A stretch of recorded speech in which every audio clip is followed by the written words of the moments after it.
right, let's talk about the latest release for HBO. This is another movie that first premiered back at Sundance earlier this year, although we didn't get the chance to catch it then. Did get a chance to catch it now.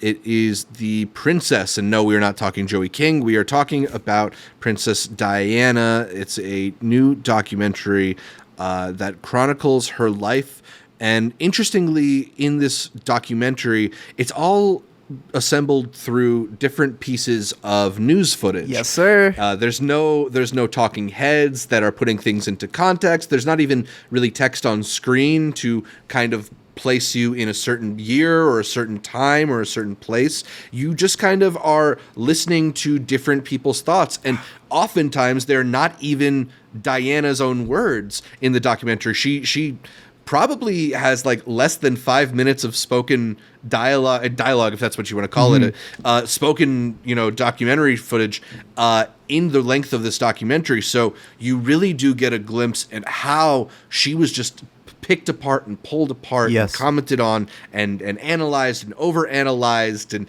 it's just really does put you into like the perspective of someone who might be so hounded by the media, by the paparazzi, to literally the lengths of her life. I thought this was extremely effective. I thought it was a really fascinating way to chronicle somebody whose life was lived so publicly. I think it's a pretty excellent piece of documentary filmmaking. What did you think about The Princess? No, it was great, especially because of her life and how much reporters and the news and these archives affected.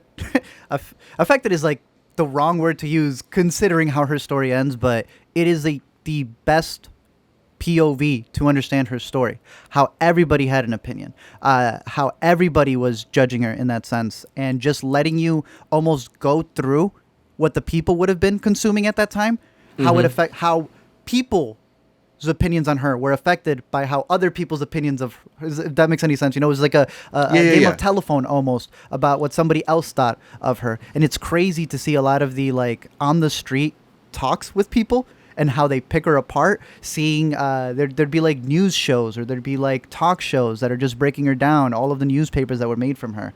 There's a really good version of this on Netflix where it's all in her own words if you wanted her from her perspective. But sticking with archives allows it to be very unbiased.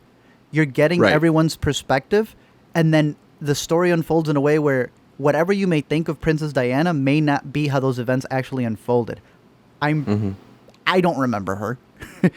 I only know the stories said of her. So it was really interesting to see the breakdown of how they were presenting themselves to the public, and just the sequence of events and how it led up to it. The movie is also available for free, which I think is really awesome, online. You go to YouTube. Yeah, I didn't realize HBO has presented the whole movie right there, full documentary. So it's very cool. If you don't have HBO, it's still a good way to catch it right there for free. Yeah, and definitely worthwhile. I would say, like, I'm not a person who is overly familiar with the royal family. I like you. Like, obviously, you hear things, and Diana's a name who, like, whether it's even through watching movies like Spencer and stuff like that, you find out things. As somebody who doesn't necessarily feel like the most knowledgeable about the royal family, I still found this to be a very fascinating piece of filmmaking because it just transports you to another time too, right? Like, because it's not just how she's being picked apart, but like she was being picked apart in a certain way because of the era. And I don't know, it's very transportive, even if you don't necessarily have all the context for everything. Yeah. It's very, very effective. Even when it's archived, it's pretty emotional because there's this one piece, without spoiling too much, where they decide to focus on, when she dies, not through news footage, but home video of a bunch of dudes watching the news footage. I don't know. I thought that worked. It was very effective in my opinion. One of the most memorable clips from the documentary, absolutely. 100%. Magnitude had also asked if The Princess is a good movie to watch if you know nothing about her. I would say yes, because it's even one of those where after you're done watching it, you just start discussing it. You end up like the people on the street in the doc from those interviews going, well, I wonder if, I think the Queen did this. I think it was all Charles. I blame Charles. So there's a lot of talking points after.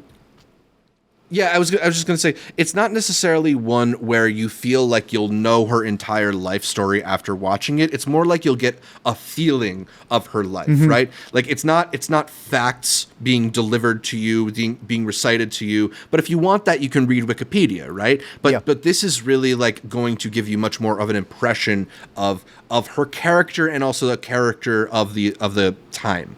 So yeah, I mean, I think it's very effective. If that's what you're looking for, then I would say it's excellent and worth being watched. For sure.